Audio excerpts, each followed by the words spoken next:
हाय, hello, नमस्कार मंडळी. नवीन ब्लॉगमध्ये माझ्या तुमच्या सगळ्यांचं हार्दिक स्वागत.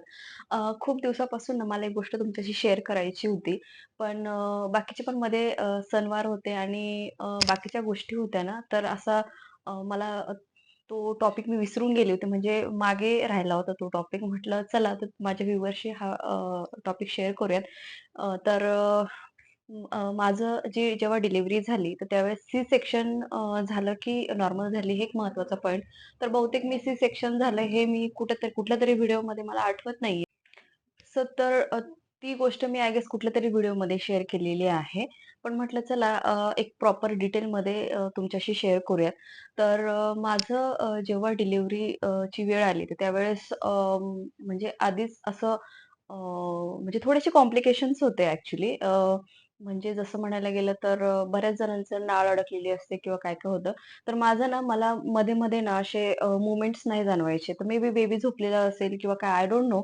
तर माझ्या इथून ना माझ्या डॉक्टरचं जे क्लिनिक आहे ते हार्डली 5 मिनिटावरती आहे. तर आम्ही ईझी टू ॲक्सेस होतं म्हणजे इझिली बाईकवरती किंवा कारने जाऊ शकत होतो, असं होतं.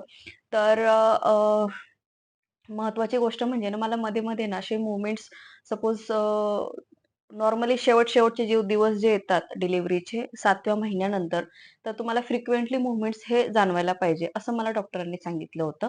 तर मला ना कधी-कधी असं म्हणजे रात्री जर जाणवले, तर सकाळी उठल्यानंतर थोडा वेळ जाणले ना, की बराच वेळ जाणवत नव्हते. तर मी ना पॅनिक होऊन जायची. मग लगेच स्कॅन वगैरे करायला आम्ही लगेच डॉक्टरांकडे जायचो. आणि कधी-कधी ना डॉक्टर पण हॉस्पिटलमध्ये अवेलेबल नसायची. तर ते सिस्टरला सांगून ठेवायचे, की हे पेशंट येईल, ह्यांचे लगेच एन-टी स्कॅन करा. तर ते एन-टी स्कॅन जे आहे ते थोडं महाग असतं. म्हणजे प्रत्येक वेळेस जे आपण म्हणतो जे रीडिंगसाठी जे मशीन येतं, तर ते लावलं की तुम्हाला हार्टबीट जाणवतात. पण डॉक्टरांना असं वाटायचं की हिचा मे बी म्हणजे डॉक्टर म्हणायचे की डायरेक्टली एन-टी स्कॅन करा. म्हणजे एन-टी स्कॅनमध्ये तुम्हाला माहिती असेल की डायरेक्टली तुमची बेबीच्या हार्टबीटची अशी प्रिंट वगैरे येते आणि प्रॉपर मशीन वगैरे लावलं जातं. तर माझे शेवटच्या वेळेस ना खूप सगळे एन-टी स्कॅन झालेत. तर आणि डॉक्टरांना पण एक असं व्हायचं की ही का म्हणजे ही सारखी-सारखी अशी कंप्लेंट का येते की मूव्हमेंट्स होत नाही वगैरे. तर कधी-कधी पॉझिटिव्हली डॉक्टर मला असे म्हणायच्या, की "अगं म्हणजे बेबी झोपतो, तो खातो-पितो आणि झोपतो पण." म्हणजे खातं-पितं म्हणजे थोडक्यात असं म्हणायचं होतं डॉक्टरांना, की बेबीला झोपायचं पण असतं. असं प्रत्येक वेळेस बेबी हालचाल करत नाही डझंट मीन की काय झालं वगैरे असं. तर तेव्हा मला असं कधी-कधी मी ते बेअर करायची, पण कधी-कधी मी खूप पॅनिक होऊन जायची आणि बीपी वगैरे तर माझं कधी शूट आउट नाही झाला, म्हणजे हाय नाही झाला. नेहमी गेल्यानंतर आपण जेव्हा डॉक्टरांकडे जातो, त्यावेळेस आपला बीपी आणि हे वजन चेक केलंच जातं. तर माझं वेट आणि बीपी योग्य तऱ्हेने वाढत होतं. म्हणजे आतमध्ये जेव्हा बेबीचं वेट वाढत जातं, आपलं एमनिओटिक फ्लुइड वगैरे जेव्हा हे होत असतं, वाढत असतं, तेव्हा ऑटोमॅटिक वजनही वाढत असतं आणि आपण खूप सगळं खातो. तर ते सगळं चालू होतं. ते सगळं ओके होतं. बट मला जे मध्ये-मध्ये जेव्हा मोमेंट जाणवत नव्हतं ना, त्याच्यामुळे मी जास्त घाबरायची.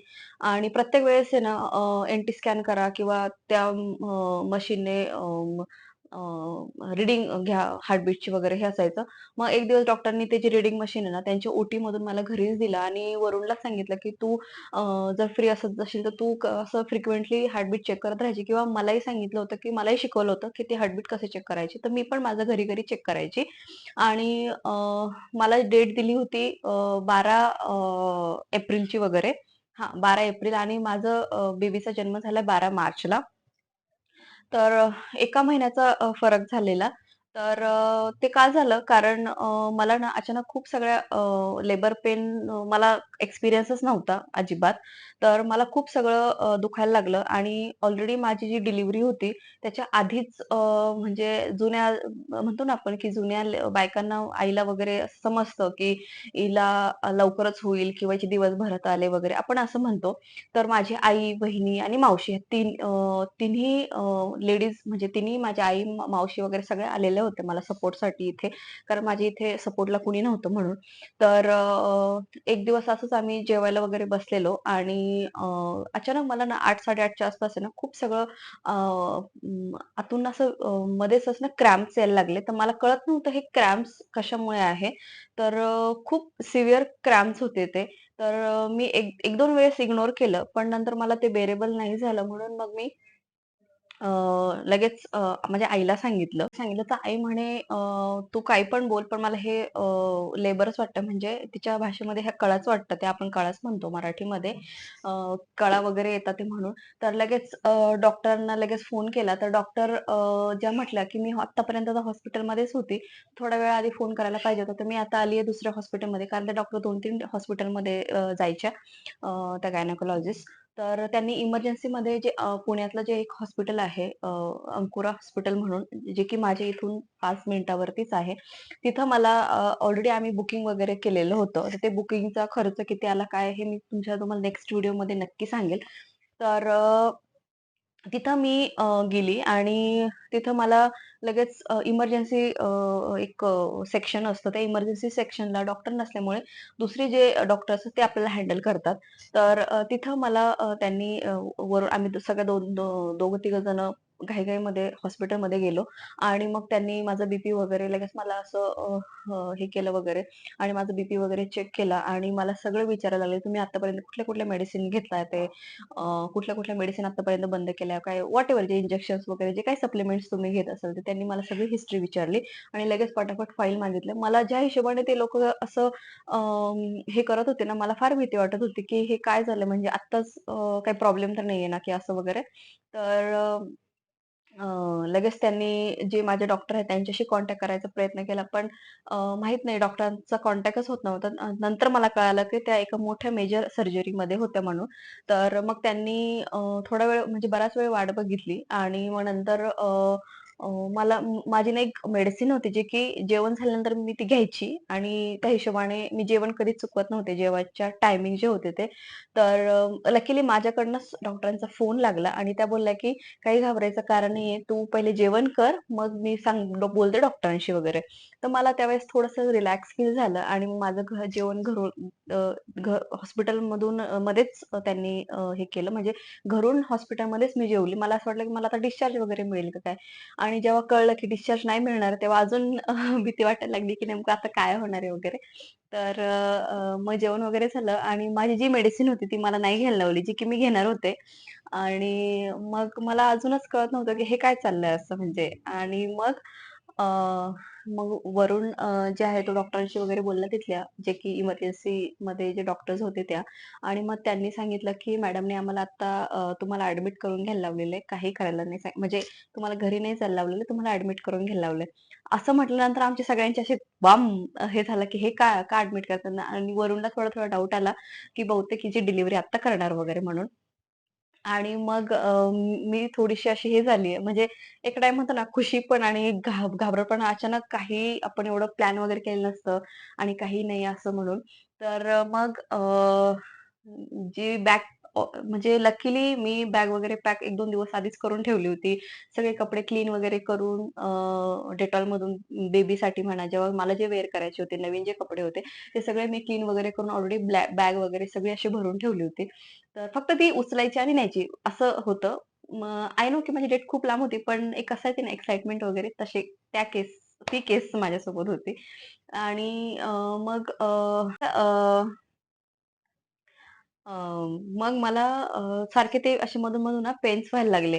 तर मी जवळ-जवळ 8 वाजता ॲडमिट झाली होती त्या हॉस्पिटलमध्ये आणि मग त्यांनी मला त्या इमर्जन्सी वॉर्डमधून सेपरेट जी रूम असते तिथं हे केलं आणि आदल्या दिवशी जस्ट आम्ही आदल्या दिवशी तिथून तिथे आमची रूम बुक करून आलो होतो. त्याच्यामध्ये 2-3 ऑप्शन्स होते. ते कुठले काय ऑप्शन हे मी तुम्हाला सांगेल. तर आम्ही चांगल्या लेव्हलची म्हणजे रूम बुक केलेली होती. तर त्या रूममध्ये पण मला शिफ्ट केलं आणि लगेच बाकीचे म्हणजे बरेच मशीन्स वगैरे लावले. बीपीचं मशीन, हार्टबीट, इथं सोनोग्राफीचे बरंच काय-काय त्यांनी प्रोसिजर चालू केली. आणि मग एक डॉक्टर जी की माझे असं मला वाटलं की मी यांच्याशी असं बोलू शकते डायरेक्टली. तर मग मी त्यांना म्हटलं, की "डॉक्टर एक्झॅक्टली काय चाललंय इथे?" तर मग ते म्हणे, की "आम्हाला मॅडमनी सांगितलंय तुम्हाला तुमचं सगळं मॉनिटर करायला आणि मॅडम सकाळी 8 वाजता व्हिजिट करणार आहे."